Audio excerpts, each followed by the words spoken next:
right now on 5 on your side at 10. A weather alert for western parts of the viewing area overnight. Temperatures dropping into the 20s for some of us. Where the coldest spots will be and how long this chill lingers. Once a gem of the St. Louis skyline, now a downtown eyesore. Tonight, new action to bring the Millennium Hotel into the future. Tonight, a man accused in a violent crime spree is behind bars thanks to a hero deputy. I knew that's what I had to do to end the nightmare that this poor family was having. The training he relied on to rescue a woman and her 3 grandchildren. We start tonight in a weather alert. Temperatures dropping. Many of our communities north and west of St. Louis will be under a freeze warning overnight. Good evening. I'm Mike Bush. And I'm Kelly Jackson. This blast of cold air comes ahead of an Easter weekend warm-up. Let's get over to Chief Meteorologist Scott Connell with the Weather First forecast. You're stealing my good news. Easter weekend is going to be much warmer in St. Louis, but not tonight. Temperatures have held in the low 40s, right around 40 in St. Louis, and points to the east through the evening hours. And then back to our west, we're still in the 30s. Have those clouds. They're being stubborn, but notice Kansas City down to Springfield already at or below freezing, and it's in the 20s from Des Moines back to Lincoln and out into Kansas. So here's the bottom line. Our temperatures aren't below freezing now, but west of St. Louis, they likely will be, dropping into the upper 20s, all of western Missouri through the Ozarks, up to Rolla, over to Potosi, up towards St. Clair, Washington, Missouri, Warrenton, then up towards Troy and Bowling Green. You have a freeze warning for early tomorrow morning. It's likely we'll see temperatures in the upper 20s as the clouds try to break up towards daybreak, especially west of St. Louis, but they will linger for the rest of us overnight. The freeze for some of us early Wednesday, especially west, and then it's brighter later in the day. We'll talk about that Easter weekend forecast in a few minutes, Kelly. We're following breaking news out of the Metro East. Collinsville police are investigating a deadly shooting on St. Louis Road. Investigators say a homeowner shot a man trying to break into his house. That homeowner is cooperating with police. The investigation has been turned over to the Madison County Sheriff's Office. New tonight, the city taking action on a decaying fixture of the St. Louis skyline. It comes just 1 year after a group posted haunting pictures from inside the dilapidated and vacant Millennium Hotel. Now the process to declare the property as blighted is moving forward. 5 on your side's Laura Barcheski is live downtown tonight with what's next. Mike and Kelly, both of the Millennium Hotel towers have now been vacant for a decade. And Alderwoman Kara Spencer says it is long overdue time to reclaim this essential part of downtown. The 28-story Millennium Hotel was once a glamorous place filled with weddings and high-profile events like the baseball writers' dinner. But now it looks like this, crumbling from the inside out. It is truly a shame that it has sat there vacant for as long as it has, and it's really fallen into disrepair and decay, and that is just unacceptable. On Tuesday, the Land Clearance for Redevelopment Authority briefly talked about a measure that would declare the 3-block area blighted and create a new path for developers and even eminent domain. But they won't vote on it until next month. Alderwoman Kara Spencer says if that vote is successful, a redevelopment package will land on her desk and be sent to the Board of Aldermen. What we're looking to do is to find a development partner to develop a plan to revitalize that, whether that looks like rebuilding or just rehabbing. You know, I mean, that's really a conversation that we need to have with a serious investment partner. The city is not really in a position right now to do that work without having a partner that can really execute on the private side of things. Blight can be declared for a variety of reasons, including age and physical deterioration. I've seen properties in much better shape be determined to be blighted than this one. Gary Andrews with H&H Consulting has been fielding redevelopment requests to the owner in Singapore for 10 years, and he has no desire to sell or do anything with the property. He's very, very much an absentee owner. Obviously pays his taxes to keep it in good graces. I would not be surprised if he fought the blighting of the property. Spencer says so far the owner has not come to the table, and she has a message for absent property owners. We've had enough, and we're going to take action. Andrews says both demolition and rehabilitation would be costly, specifically because of the proximity to the arch and asbestos inside. And now he says it's just time to see how this plays out, and anything that's put here that needs to survive. And it's not going to be another hotel, and it's not going to be another office building, is what he thinks. Reporting live downtown, Laura Barczewski, 5 on your side. The St. Louis County government could soon be on the move. The county faces a deadline to repair or replace the aging Lawrence K. Roos government building in Clayton by 2028. The building lacks fire suppression sprinklers required by city ordinance. County Executive Sam Page sent a letter to the council saying it's too late to meet that deadline. He is now requesting $1.4 million to pay for a real estate broker to find the leased space as a short-term solution. According to Page, county charter requires council meetings be held in Clayton, but not to government offices. Tonight, the rescue effort following a bridge collapse in Baltimore has shifted to recovery. At least 6 members of a road crew performing routine maintenance on the Francis Scott Key Bridge are still missing. A large span fell into the water overnight after a fully loaded container ship slammed into a support column. Jay Gray is in Baltimore, where investigators and a community are searching for answers. Just minutes after pulling away from the port, there were signs of trouble. Flickering lights, dark smoke pouring from the stack of the 95,000 gross ton container ship. The pilot issuing a mayday call, warning he'd lost power and propulsion. Just ahead of the vessel, slamming into a center support column on the Francis Scott Key Bridge. The iconic structure crumbling from the force of the impact. We advised the entire bridge, the entire Key Bridge in the harbor. A crew doing routine maintenance, filling potholes, was on the bridge as it collapsed. 2 of the workers quickly pulled to safety, but after a full day of teams on, above, and below the water, frantically working to rescue at least 6 still missing, tonight they acknowledge their mission is shifting to recovery. That at this point, we do not believe that we're going to find any of these individuals still alive. 24 NTSB investigators are on site now to work through the remnants of the bridge, interview crew members and witnesses, examine the ship and analyze data recorders, trying to piece together how and why the tragedy happened. The NTSB focuses on the facts, so we will figure that out and be able to provide that information in the coming days. Today is far too early for that. The beginning of what will be a long and difficult process in the wake of the tragedy. Jay Gray, NBC News, Baltimore. The Baltimore port is the 11th busiest in the U.S. Right now, it is completely locked down and will be for quite some time. Engineers say rebuilding the bridge could take 5 to 10 years. Tonight, many are asking how safe are the bridges here in Missouri and Illinois. We check with MoDOT, which manages and inspects more than 10,000 bridges across the state.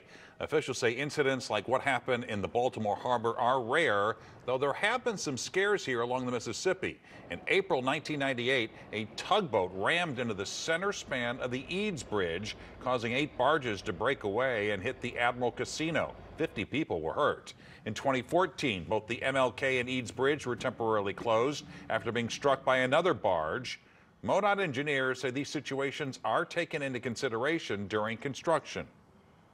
We do design for that potential of impact. Now, luckily, if you look over time, we haven't had that many. The first thing that occurs when we do have a strike is we close the structure down so that we can inspect it and ensure it's safe before we reopen it.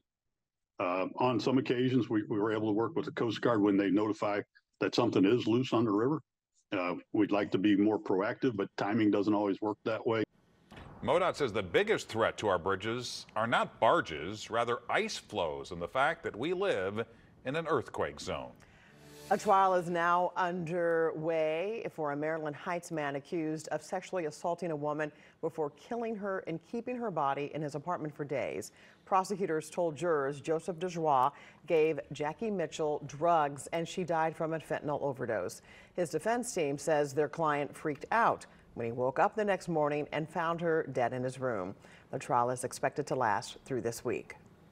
High praise denied for a Jefferson County Sheriff's deputy. Yeah, he's been credited for taking a man wanted for a 2-county crime spree into custody. New tonight, Robert Townsend is here to tell us how he did it. Mike and Kelly, Corporal Chris Guerin kept his cool and kept his SWAT training in mind when he came face to face with a carjacking suspect wanted for many crimes. Corporal Chris Guerin was on the job last Friday when an emergency sounded. We received a call for a potential robbery where an elderly female was attacked. Investigators say Stephen Deering first attacked a woman outside this boxing gym in Maplewood and then took off to Haven Hill Road in Jefferson County. Corporal Guerin says he was headed there when he learned Deering allegedly assaulted a second woman inside her Barnhart home and stole her car. Deering then reportedly drove a short distance and broke into another family's home. You know, this was the worst day of their lives. Investigators say the terrified grandma barricaded herself and her 3 grandchildren in a bedroom as Deering roamed around their house. It looked like he broke 2 windows in the house. The door that he essentially chased the family through was locked. Corporal Guerin says when he got into the home, everything was quiet. The Jefferson County SWAT team member then kicked in the family's door. I knew that's what I had to do to end the nightmare that this poor family was having. And suddenly, you know, he was in the kitchen where a ton of weapons were accessible. He says Deering didn't grab anything, but did surrender. I gave him some direction and instruction to exit the house and lay on his stomach so that I could put him in a safer position so that I could put him in handcuffs. One of the things I initially asked him once I got him outside was, "Who are you?" And he shouted, "I am the Messiah," at me. And then asked if I was a demon sent to stop him. No, just a dedicated deputy doing his job. We're all people and we all care about each other, and it was a great experience to be a part of something like that. Corporal Guerin says he's not the hero here. He says that gutsy grandma is. Guerin says she did everything right to keep her grandkids and herself safe during that heart-pounding situation. By the way, Deering is now in jail. And a Florissant woman who risked her life in a brutal dog attack is receiving North America's highest award for heroism. Robin Hanley's neighbor was out for a walk in 2020 when a pack of dogs attacked her. Hanley ran out of her house, yelled at the dogs, and chased them away. When the dogs started attacking a second woman, Hadley once again distracted the 4 dogs, who finally ran off. Both women were injured, but Hadley was not. Now she is receiving the honor with the Carnegie Hero Fund. I was lucky. And well, my husband had just passed too. And everybody, my girls say, "Dad was with you. Dad was scaring them off." Hanley was among 16 others to receive their award, beating out hundreds of other nominees. A St. Louis company, the target of tens of thousands of lawsuits. Weeds are our friends. Roundup is the enemy. Customers claim weed killers made them sick. Now they have growing concerns about a proposed state law. It doesn't protect Missouri citizens. Tonight, the I-Team exposes how it could make pesticide manufacturers immune. Weeds will have no problem with this cold air tonight, but any early blooming tender plants just might. Where a hard freeze seems probable overnight, and we're looking ahead to a warm Easter weekend. Tonight, we delve into a contentious issue that has been making headlines across Missouri and beyond. It revolves around a proposed state bill which could grant pesticide manufacturers immunity for failing to adequately warn consumers about potential health risks. Tonight, senior investigative reporter Paula Bazan uncovers the crucial insights by speaking with key stakeholders. Leon Smith looks at weeds differently nowadays. I think weeds are misunderstood. Weeds are our friends. Roundup is the enemy. He's talking about what's considered the most popular weed killer on the market, a spray he believes caused a scary diagnosis back in 2010. They took some blood tests and then they discovered, oh, this looks like cancer. It was non-Hodgkin's lymphoma, which attacks the immune system. What I went through was heartbreaking. Now he's one of tens of thousands of cancer survivors nationwide, suing the agricultural biotech company Monsanto, the maker of Roundup. Bayer, with a hub in St. Louis, acquired the company in 2018. The overarching complaint: the company failed to warn about health dangers. No corporation should get away with anything like that. But a newly proposed bill in Missouri could give protection. Missouri is now one of 3 states where bills to shield pesticide makers from lawsuits have been filed this year alone. Environmental advocates and attorneys say the goal is to protect the company from billions of dollars in legal bills. In response, a Bayer spokesperson told the I-Team they support the legislation because the future of American farming depends on it. At the heart of the issue, a fierce debate over whether weed killer is dangerous, specifically Roundup's active ingredient, glyphosate. The World Health Organization has linked it to cancer. The U.S. Environmental Protection Agency has said it's safe when used as directed. It's why you won't find the word cancer on the label. Bayer was not available for an interview by our deadline, but a spokesperson sent us a statement that said in part, Bayer stands behind the safety of our glyphosate-based products, which have been tested extensively, approved by regulators, and used around the globe for 50 years. It doesn't protect Missouri citizens, says St. Louis attorney Tony Simon. He represents Smith and about 1,000 other people who've used Roundup and have non-Hodgkin's lymphoma. What change do you want to see? I think they should put a warning on the product that tells people use of this product increases your chance of getting cancer, just like the cigarette companies. If passed, Missouri Senate Bill 1416 would let the EPA have the final say on pesticide label warnings. Critics argue the agency should not be trusted. Legal sources say an appeals court ruled in 2022 the EPA did not follow its own cancer guidelines when it found the main ingredient in Roundup did not pose a risk. The agency was ordered to redo its analysis. So this entity that's supposed to be protecting all the consumers didn't even do its job. And he calls the agency too slow. And just a few days ago, the EPA finally officially banned asbestos in the United States. Asbestos is banned in over 50 countries, and it took the EPA 30 years to ban it in the United States. And our position is the EPA can't even do its job right. So this cancer survivor says it's his job to sound the alarm. And we can move forward on making the world better. Environmental advocates fear laws giving pesticide manufacturers immunity would allow them a free pass. They say it will lead to no warnings about other dangerous chemicals. Bayer stands by the safety of Roundup and the credibility of the EPA. For the I-Team, Paula Vasan, 5 on your side. Let's check in with Chief Meteorologist Scott Conlon with the weather first forecast. Chilly evening, Scott. It is, and it's going to be cold tomorrow morning. There's no doubt about that. We still have a little bit of a breeze, so the options for frost limited tomorrow morning. But we're going to be around freezing in St. Louis and points west down into the 20s. You're looking out at Lambert tonight. You know, the air traffic, you don't see the planes stacked up at Lambert as normal, or as we see a lot of times at this hour. Of course, part of that's because this is spring break weekend. There's a lot more air traffic, but we've also had some flight delays across the country today. Still around 40 east and southeast of St. Louis, but back to the west. Sullivan, Rolla, Salem, all at 36 degrees. These areas west of St. Louis, where we are most likely to see those temperatures dropping into the upper 20s as we head towards tomorrow morning. Probably for about 3 or 4 hours, the potential's there where we'll be below freezing and in that critical point of where we could have a hard freeze. Now, Metro St. Louis still be around 32, 33 degrees. But we don't expect a hard freeze in the metro area and into Illinois. Still a lot of clouds around. Systems moving away, though. Pretty good system with a good amount of wind with it on the backside, and it's been a chilly breeze today. The back edge of the low clouds making it in here across the Ozarks.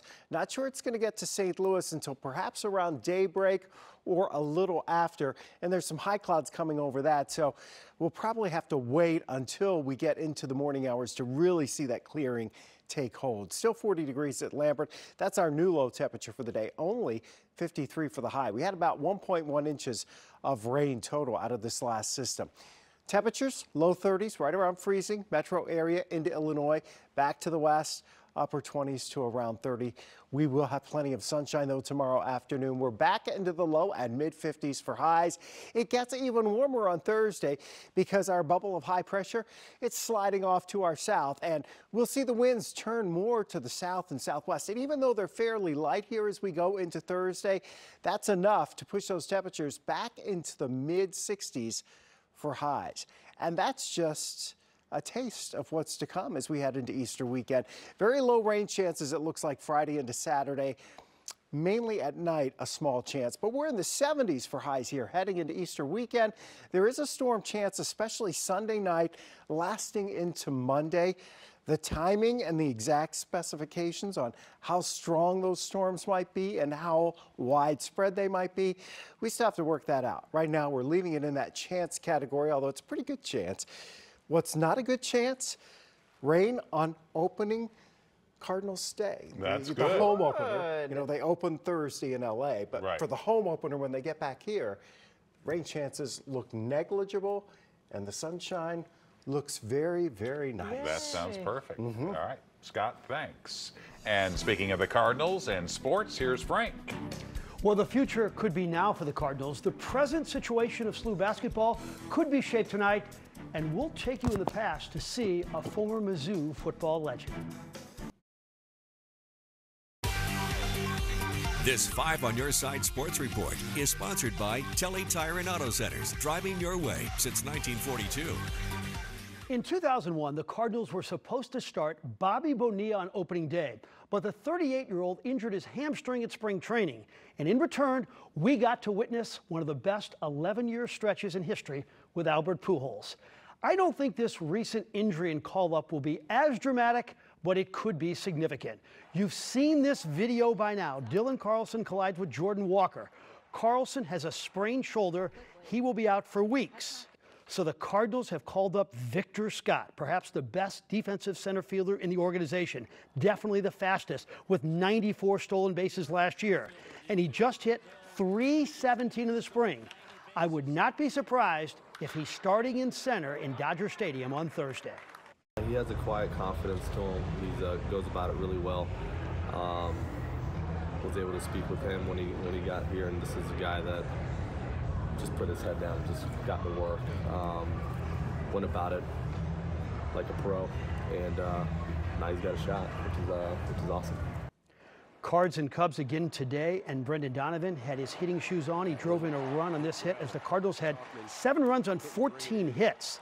The story, though, was the man on the mound. Kyle Gibson was outstanding. 9 strikeouts in 5 innings as the Cardinals win it 7-2. How about some bragging rights baseball? Mizzou and Illinois over in Sauget. Nice crowd on a cold night. Illinois strikes first. Camden Janik with an RBI single through the infield. The Tigers don't take long to strike back. This is Jackson Beeman blasting one over the center field wall, and this game is tied at 1. Illinois was solid all around tonight. Jake Rons was strong on the mound. Here's one of his big strikeouts. Illinois wins it 11-3. So we have been telling you for a while that SLU is going to hire Josh Schertz as their next head coach. His people told me over a week ago that if the SLU Billikens made the offer, he wasn't going to wait around for others. But Schertz can't make it official until his Indiana State team is finished competing in the NIT. Indiana State once again had a sellout with Cincinnati paying a visit tonight. And they played on the night of the 45th anniversary of the famous Bird Magic title game. There's the man of the hour right there. They play so fast. 84 points a game. Jason Kent dunk. 3rd in the country in field goal percentage. Julian Larry bucket. In the end, it was Larry Nerd, Kareem Abdul-Jabbar, Robbie Avila drilling the 3. ISU wins it. So Schertz will coach ISU at least until next Tuesday in the semifinals of the NIT. Today at Busch, they held the first Responders Chess Program event. It's a group designed to build relationships between kids and first responders, including police, firefighters, paramedics, and EMTs. The event was put on by St. Louis Chess Club founder Rex Singfeld. Sports celebrities on hand. That's the great Kellen Winslow. Andy Van Slyke was there. He should work out a little bit more, don't you think? Kids and first responders and their relationships that are really evolving well. So why do you like this? Because I get to express my feelings with the chess pieces and just meet new people. And what's your real satisfaction in all this? And seeing these kids happy and seeing the officers happy, knowing they're each doing a lot for each other and for the community. Chess is a great instrument for that opportunity to sit down and talk about things. It's a way of being introduced to each other over a very, should we say, mature, intelligent game, sophisticated game, which is about war. Yes, he won a state championship in chess at East St. I had Louis. no too, yeah. idea. Really? We will profile him on Sunday night. Kellen Winslow, one of the greatest tight ends of all time. For sure. All right. Thanks, Frank. Well, Easter is on its way. The growing number of parents still buying baskets for their peeps who have flown the nest. Easter is Sunday. This year, Americans are expected to spend more than $3 billion on candy. That includes 91 million chocolate bunnies. According to Wallet Hub, 16 billion jelly beans will be consumed. That is enough to circle the globe 3 times. 60% of parents surveyed say they still send Easter baskets to their grown children who have flown the coop. Yes, I'm familiar with that. I'm sure you yes, are. I am. Because my wife's still putting together Easter baskets for our 40-year-old children. There you have it. 5 on your side at 10. The Tonight Show starring Jimmy Fallon is next. Be sure to start your day with Today in St. Louis. That starts at 4 a.m. Have a great tomorrow. What'd you say the percentage?